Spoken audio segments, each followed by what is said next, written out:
l'histoire n'est pas une nostalgie, mais c'est un tremplin nécessaire pour l'avenir. Versailles, une histoire naturelle. Les jardins, dont la magnificence étonne, mais dont le léger usage rebute, sont d'aussi mauvais goût. On n'y conduit dans la fraîcheur de l'ombre que par une vaste zone torride, au bout de laquelle il n'y a plus, où que ce soit, qu'à monter ou à descendre.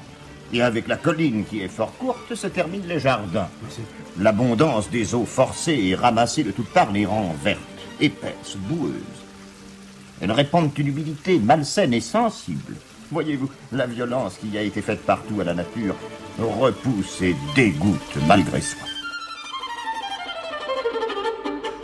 On peut toujours compter sur Saint-Simon qu'on vient d'entendre pour faire descendre Louis XIV de l'échelle de la gloire.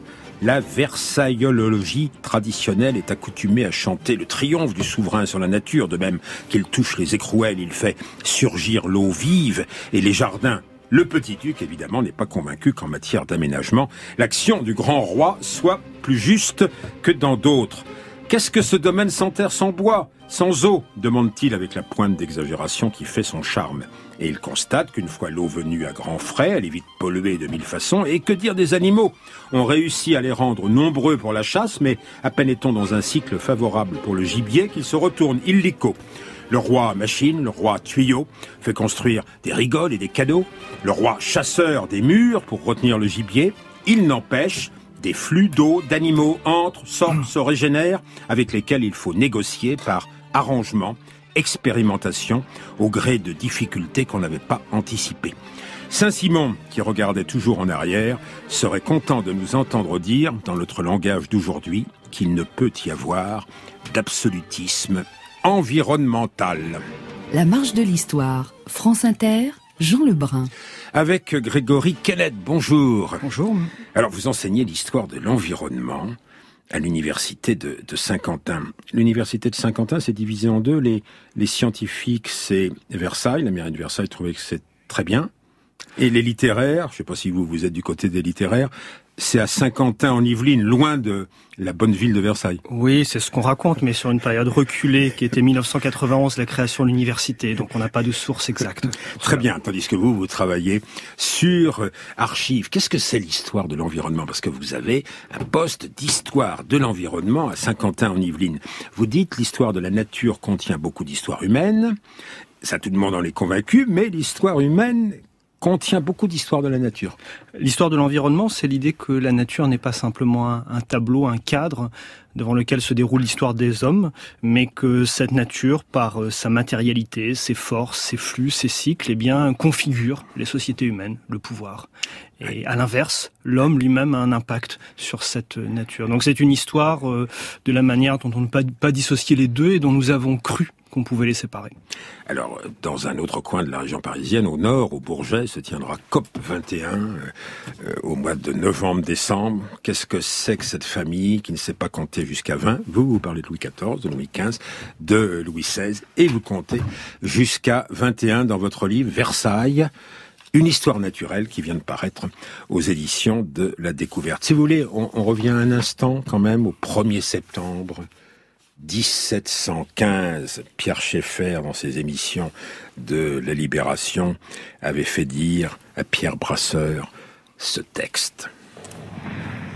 Personne, ces couloirs, des voix, les ombres, une chambrière qui pleure, ces statues, maréchal de Turenne,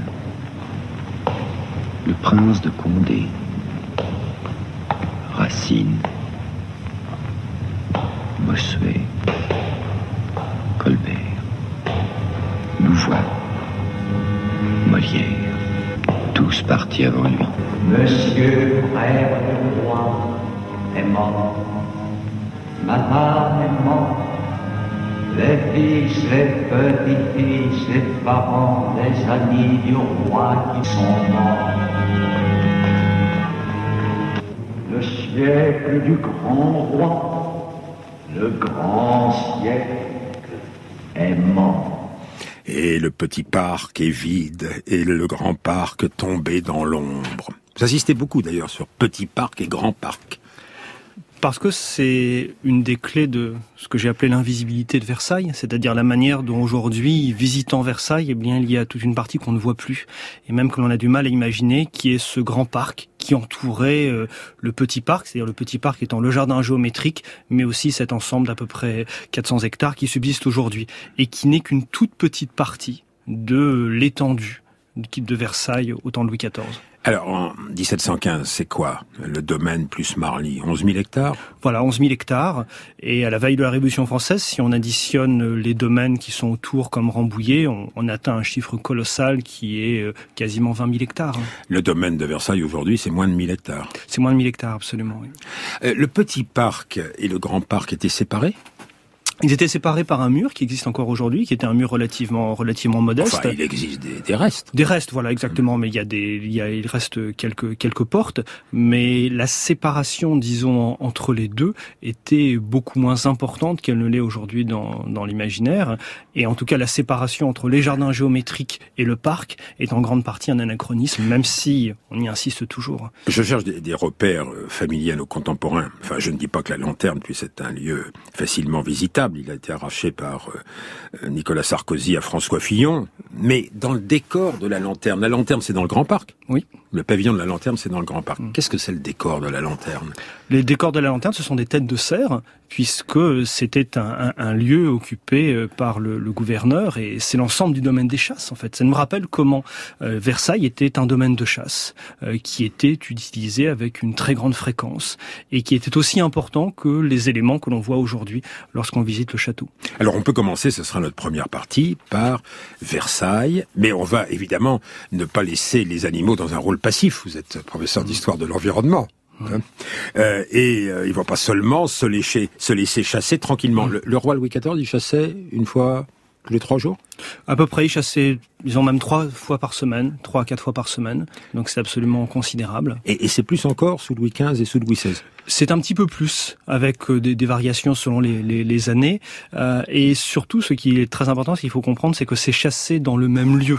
Cette chasse quasiment quotidienne a toujours existé, mais la nouveauté, c'est que lorsque la cour devient sédentaire en 1682, eh bien, il s'agit de chasser au même endroit sans que les animaux s'épuisent. Et le roi Louis XVI a chassé jusqu'à la veille des journées d'octobre, jusqu'au dernier jour. Les allées qui aboutissent au parterre central, et plus souvent encore au Grand Canal, sont destinées aux vastes chevauchées des chasseurs. À Versailles, l'étang est là pour attendre la bête que rabattent meutes et piqueurs. Nous arrivons au point de ralliement où de nombreux chevaux de selle, tenus en laisse sous les arbres, témoignaient de leur impatience. Les carrosses arrivent dans la forêt avec les gardes. Les groupes d'hommes et de femmes, les meutes, à peine contenus par le fouet des piqueurs, les aboiements des chiens, le trépignement des chevaux, le bruit des corps formaient une scène très animée. La RTF, un petit peu après l'époque de la Libération Schaeffer, au début des années 1950. Alors, comment fait-on pour rendre Versailles giboyeux? Parce que avant, vous dites, on va à Chantilly, à Compiègne, dans différents domaines, on alterne. Mais là, il n'y a que Versailles qui soit exploité à ce point. Voilà. Avant, par le fait de se déplacer, c'était très simple. On revenait une fois par an et la nature se régénérait d'elle-même. À Versailles, il faut inventer une nouvelle gestion. C'est ça la très grande nouveauté. Et c'est là qu'est la perspective de l'histoire environnementale, c'est-à-dire considérer que les animaux ne sont pas simplement qu'il y a bien des animaux, de se demander comment ils se reproduisent, qu'est-ce qu'ils mangent, combien sont-ils. Ce qui était d'ailleurs assez difficile à percer. Et c'est pour cela que j'ai fait l'hypothèse, que je pense qui tient assez la route, de 3 phases, en fait très différentes. Une première phase sous Louis XIV, où le nombre des animaux finalement est très important, parce que c'est la disparition du loup qui crée une cascade trophique, qui modifie... Alors, attendez, la disparition du loup, moi j'appelle ça l'éradication du loup par le grand dauphin. Oui, c'était quand même quelque chose qu'on lui reprochait, c'était vu comme une sorte de cruauté. Il avait la passion de la chasse au loup, il sortait 70 jours par an, le chasser dans les environs de Versailles, jusque dans les années 1700, ce qui était absolument considérable. Mais ce qu'il faut bien comprendre, c'est que la présence d'un seul loup sur un territoire modifie la manière dont les animaux mangent, se déplacent, cela crée une écologie de la peur. Alors attendez, l'éradication du loup, on est toujours dans la première phase, vous dites que ça déclenche une catastrophe, comment? Ça déclenche une cascade trophique. Une cascade trophique. Voilà. Mais ça veut dire que ça permet au gibier de se développer plus librement. Absolument. C'est-à-dire que le gibier augmente, en fait, avec une autre cascade trophique qui concerne cette fois-ci les lapins. Et le gibier augmentant, eh bien, il augmente aussi son prélèvement alimentaire, et donc il dégrade très rapidement le couvert végétal. Ah, donc un cycle favorable se retourne. Et c'est quoi la deuxième phase? La deuxième phase, ce sont les années 1720, où le parc est dans un état assez lamentable, et la thèse traditionnelle, c'était de dire, justement, à petit roi, à roi faible, parc affaibli. En réalité, c'est les effets de cette cascade trophique, c'est-à-dire que le couvert végétal est totalement dévasté par la multiplication extraordinaire des animaux, qui ont mangé les feuilles, qui ont dévasté les cultures. Et la troisième phase, assez étonnante, c'est celle des années 1740, c'est-à-dire un retour de l'abondance. Et je pense que c'était une des questions les plus intéressantes, c'est comment a-t-on fait pour créer une abondance à partir des années 1740 qui résulte d'une manipulation incessante et absolument fascinante. Alors comment a-t-on fait? En fait, on a créé une interpénétration, on s'est servi de la présence des hommes. Parce qu'en fait, c'est la présence des hommes, parce qu'ils mettent en culture, et c'est la particularité du parc de Versailles, qui est le seul domaine de chasse où les 2/3 des terres sont occupées par des cultures, et non pas par des forêts anciennes d'origine souvent médiévale. Et donc, il faut que les hommes soient présents dans le parc, il faut qu'ils cultivent, pour que les animaux, puissent se nourrir en détruisant les récoltes. Ah, c'est ça le but des cultures des villages enclavés dans le Grand Parc. Voilà, c'est ça, et vous avez prononcé le terme de village enclavé, qui est bien le terme qui était utilisé à l'époque, qui est utilisé lors du débat à la Constituante sur que faire de Versailles et du parc de chasse, c'est-à-dire que, il y a 4000 hommes qui vivent à l'intérieur du parc, 8 villages, et qui, cultivant avec l'obligation de laisser leur culture être détruite par les animaux, permettre leur multiplication. Et alors quand il y a des difficultés climatiques, que même ces récoltes ne suffisent pas, on va faire l'aumône aux animaux d'un certain nombre de produits des récoltes venus d'ailleurs. Oui, on va aller chercher, on va leur ramener du foin, on va ramener des œufs de fourmis, pour les faisans. Mais le système technique de l'époque limite le volume, disons, de cet apport de l'extérieur. Sinon, on aurait pu résoudre de cette manière. Les faisans, alors ça, ce sont des animaux, un peu artificiels.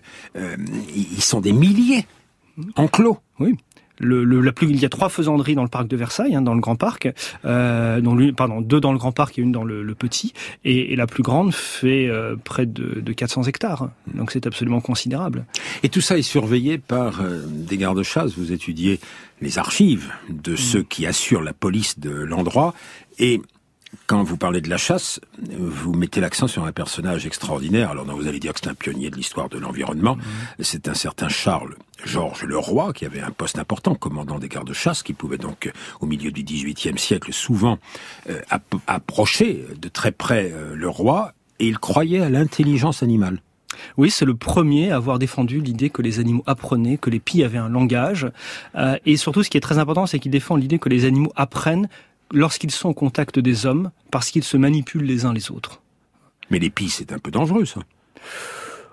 Ça peut être considéré comme un nuisible, effectivement, mais... Ça ne l'est pas toujours. Voilà, ça ne l'est pas toujours. C'est comme la chouette, ça dépend. Exactement. La catégorie de nuisible est elle-même une catégorie qui varie selon les périodes historiques. Il y a tout de même un nuisible insoluble, c'est le lapin.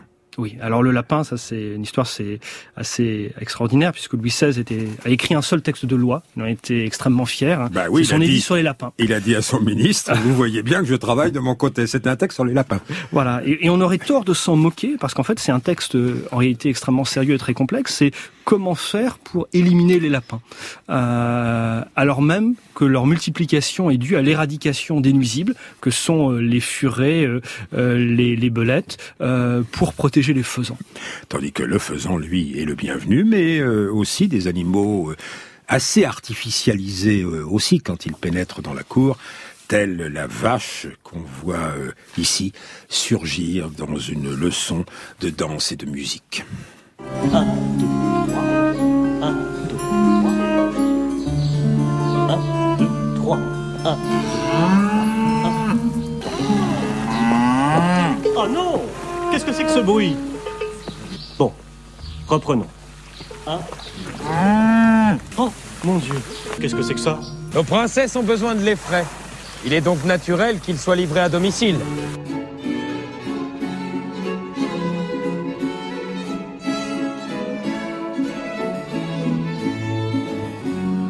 Trouver sur l'herbette une bergère selette, c'est un grand bien, c'est un grand mal. Trouver sur l'herbette une bergère selette, c'est un grand bien, c'est un grand mal. C'est un grand bien quand elle est tendre et belle, mais si par un destin fatal elle est cruelle, c'est un grand mal. C'est un grand bien quand elle est tendre et belle, mais si par un destin fatal elle est cruelle, c'est un grand mal. La marche de l'histoire, Jean Lebrun sur France Inter.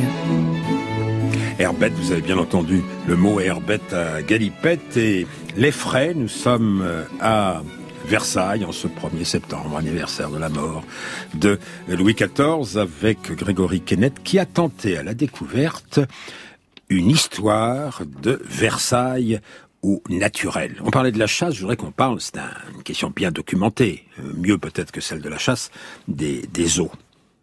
Le duc de Saint-Simon, il aurait dû être content, parce que Versailles, c'est sur le chemin de son fief, la Ferté-Vidame. Mais non, il n'aime pas Versailles. Il dit, il n'y a même pas d'eau. Ce qui est tout à fait vrai, puisque Versailles est la première concentration humaine de cette importance-là, dans un lieu qui ne possède ni rivière ni fleuve d'important, juste un tout petit rue, le rue de Galie. Mais l'anachronisme serait de considérer, comme la légende en a été établie assez tôt, que finalement Louis XIV aurait manifesté sa grandeur en choisissant un lieu qui n'avait que des désavantages. En réalité, rien n'a été planifié, rien n'a été pensé. Et les problèmes sont apparus au fur et à mesure. Donc le manque d'eau, et Saint-Simon avait tout à fait raison, n'est apparu que progressivement. Enfin, quand vous parlez de manque d'eau, Versailles est pauvre en eau courante, mais très riche en eau stagnante.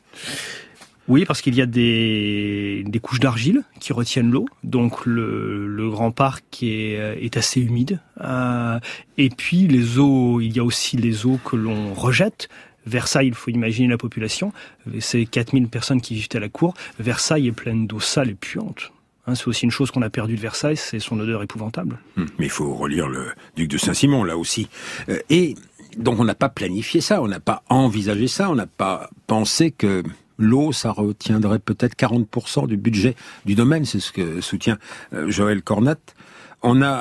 C'est comme la barque de Pierre par le pape, on a navigué à coups de gaffe, d'aménagement. Oui, parce que dans cet assemblage entre les hommes et la nature, finalement, la nature réagissant, ayant sa part d'action, les problèmes apparaissent au fur et à mesure, sans avoir été identifiés au préalable. Et au départ, quand on s'est posé la question de l'eau, on s'est posé la question de la pureté des eaux.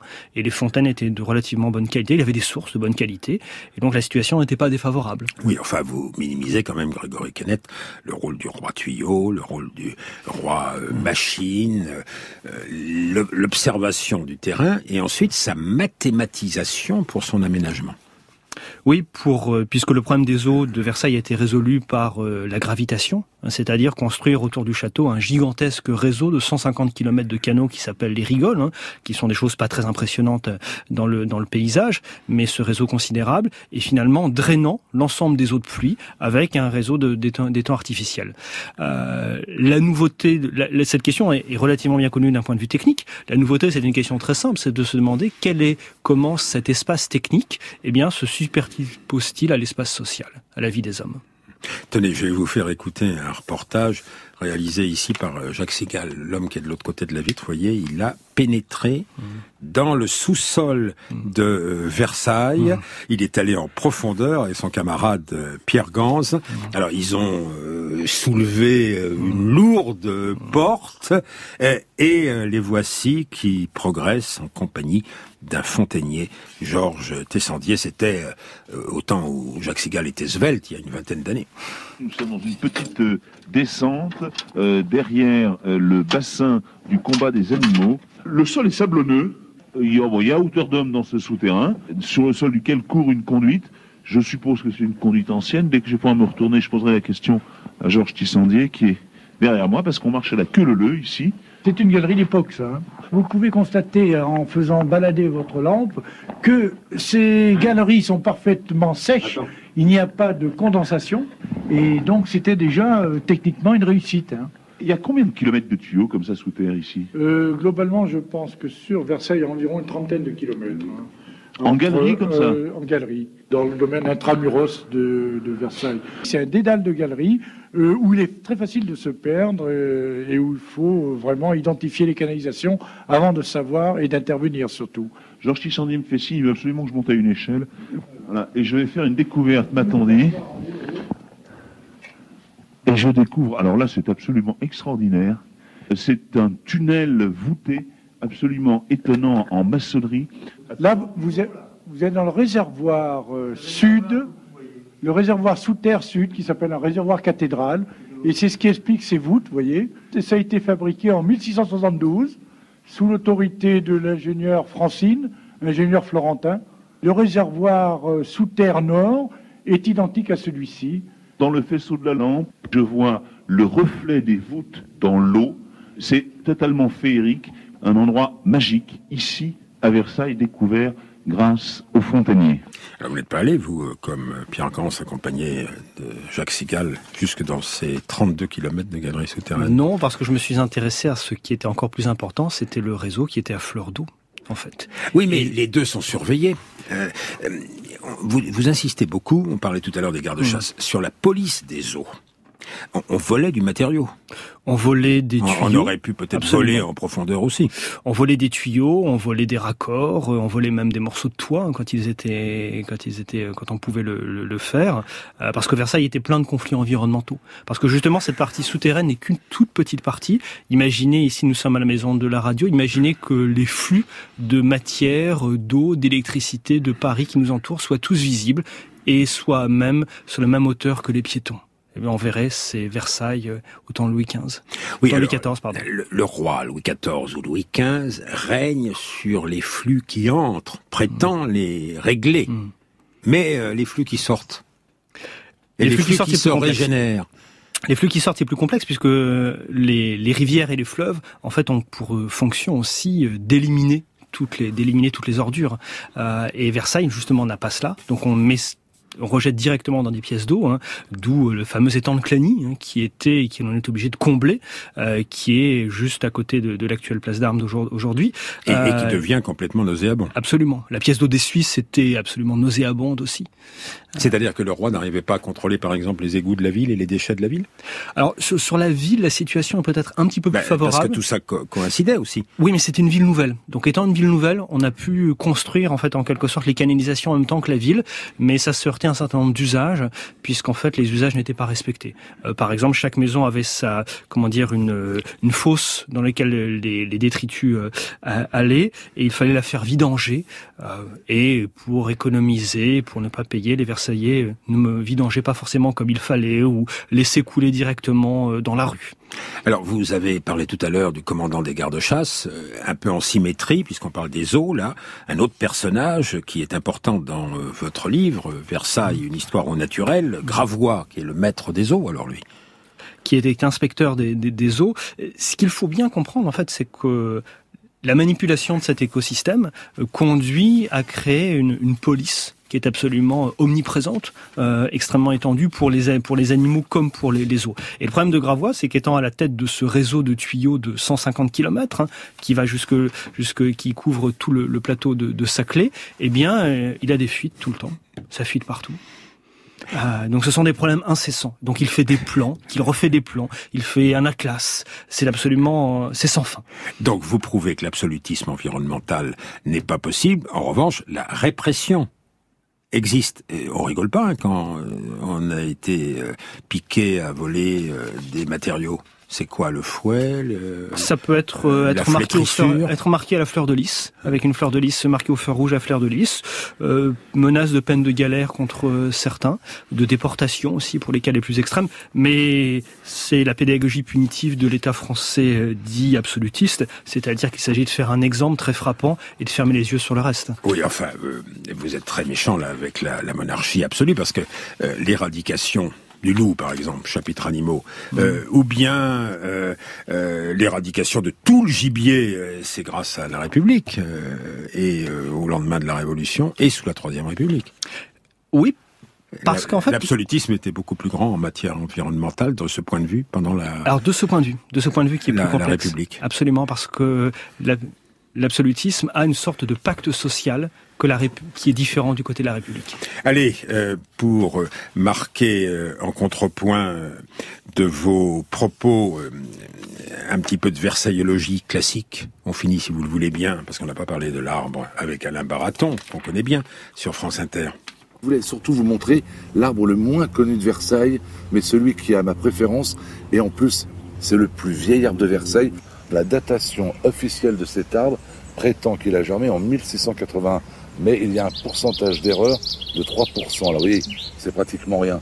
Donc cet arbre a connu le nôtre, qui est mort en 1700, il a connu Louis XIV, mort en 1715, il a connu l'arrivée de Louis XVI au pouvoir en 1774, il a connu Charles de Gaulle quand il est venu au Grand Trianon pour ses appartements privés en 1963. Cet arbre est le témoin direct de 4 siècles d'histoire de France, de la grande histoire. Quand cet arbre a été planté à Versailles, quels étaient les autres arbres? C'était les arbres de forêt. Il y avait des tilleuls, il y avait bien sûr des marronniers, bien qu'à l'époque ils étaient très rares, mais il ne connaissait pas encore d'arbres venant de l'étranger. Et il a vu arriver un arbre qu'il ne connaissait pas, un vieux sophora du Japon, originaire de Chine, mais il est appelé sophora du Japon. Et il a vu ce sophora, lui, germer un siècle plus tard, en 1770. N'oubliez pas que l'arbre, c'est pas seulement un monument de bois et de sève, c'est aussi le temps qui passe, et il faut beaucoup de patience, mais tous nos jeunes arbres deviendront grands, j'en suis sûr.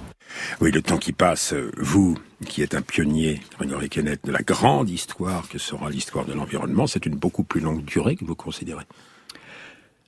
L'histoire de l'environnement a eu un de ses premiers mérites, ça a été de desserrer justement la chronologie. C'est d'ailleurs une des raisons pour lesquelles ça suscite peut-être une certaine méfiance de la part de certains collègues aujourd'hui, vu comme une sorte de retour de la longue durée qui se ferait au détriment des acteurs humains.